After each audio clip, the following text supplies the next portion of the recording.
वो एक घना जंगल था। उसी जंगल में एक पेड़ पर एक तोता टीना अपने बच्चे मिक्की के साथ रहती थी।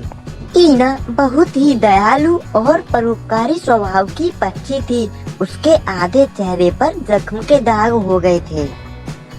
उसके चेहरे को देखकर कुछ पक्षी उससे दूर रहते, कुछ तो बेचारी को मनहूस समझते।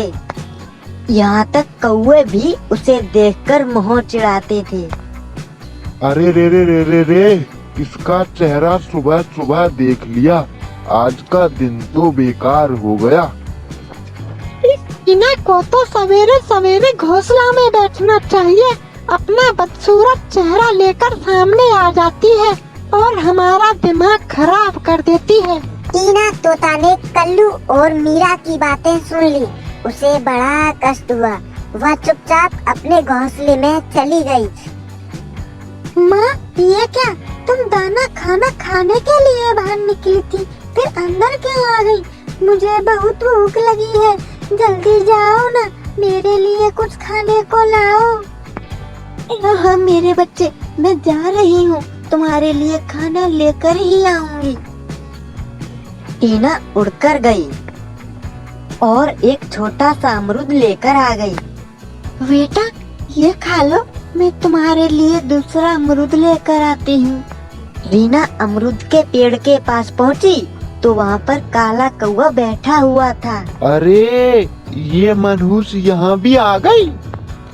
एक दूसरे तोता ने कालू कौवा की बात सुनी तो उसे बहुत बुरा लगा। कालू मुन्ना, एक समय था जब तुम्हारी माँ तुम्हें छोड़कर चली गई, तब टीना तोता ने ही तुम्हें पाला। रोज सुबह उनका चेहरा ही देखकर उठते थे, अब वो तुम्हारे लिए ही मनहूस हो गई। नहीं नहीं, बाकी पक्षी भी इन्हें मनहूस कहते हैं। मुझे याद नहीं कि उसने मुझे कैसे पाला। मैंने तो उसे नहीं कहा था कि मुझे पालो। अगर पाल भी लिया तो कौन सा बड़ा तीर मार दिया। मैं खाना अपनी चोंच से खाता था और अब भी खाता हूँ। अपने ही पंखों के बल पर उड़ता हूँ।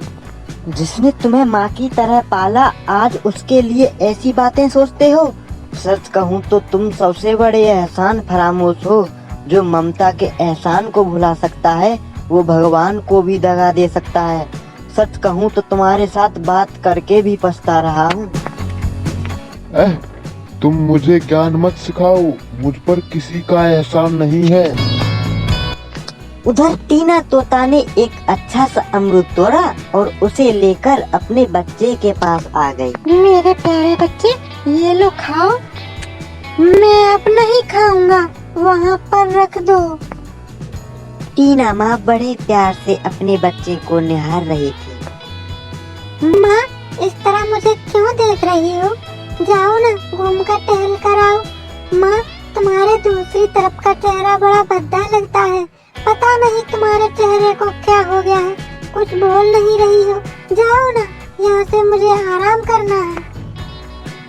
टीना ने अपना मुंह दूसरी तरफ फेर लिया और वहाँ से चली गई। उसको दुख हुआ कि उसका अपना बच्चा भी उससे नफरत करता है। कुछ दिन बीत गए। बिक्की अब कुछ बड़ा हो गया था। अरे यहाँ, आज तो करीना तोता उनके यहाँ उनके बेटा की जन्मदिन पार्टी है, आज तो वहाँ जाना है। ठीक है बेटा, हम दोनों जने चलेंगे। तुम वहाँ जाकर क्या करोगी? हम बच्चों की पार्टी है, हम गाएंगे नाचेंगे, तुम यहीं पर रुकना। टीना माँ को बहुत दुख हुआ, पर वो समझ गई कि उसका बच्चा उसे क्यों नहीं ले जाना चाहता। ठीक है बेटा, तुम ही चले जाना, मेरा भला वहाँ क्या काम। कुछ देर बाद बिक्की के दोस्त तोता उसके पास आ गए।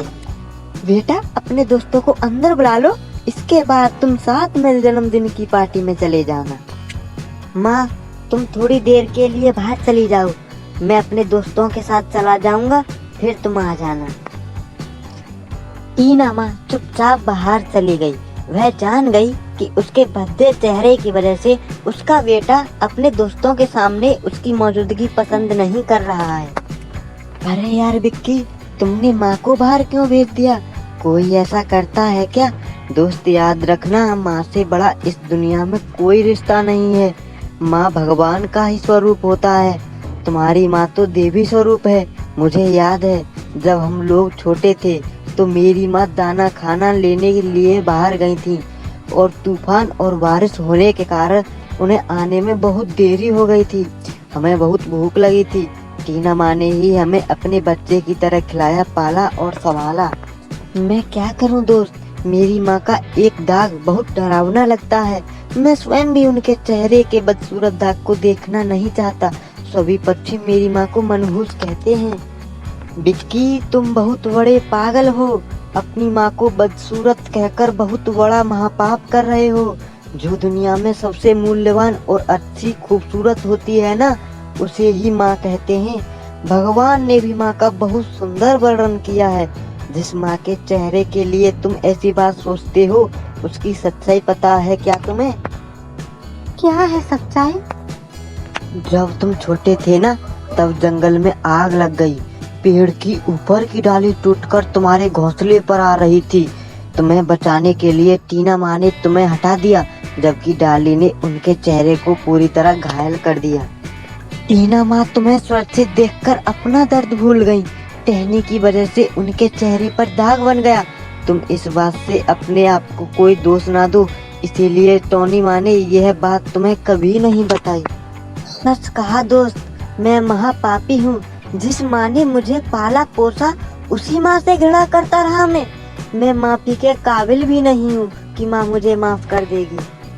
दोस्त, माँ का दिल सागर से भी विशाल होता है। वो अपनी औलाद की हर गलती माफ कर देती है। अभी जाओ और माँ के पैर छूकर माफी मांग लो। विक्की तेजी से उड़कर मीना माँ के पास पहुँच गया। माँ, मुझे माफ कर दो। मैंने तुम्हें पहचानने में बहुत बड़ी गलती कर दी। मैंने तुम्हें बहुत दुख पहुँचाया है। तुम्हारी सच्ची खूबसूरती के आगे दुनिया की सब चीज बेईमानी है। मेरे प्यारे बच्चे, मैं तुझसे नाराज नहीं हूँ। आजा बेटा, तुझे प्यार से गले लगाने को बहुत जी चाहता है।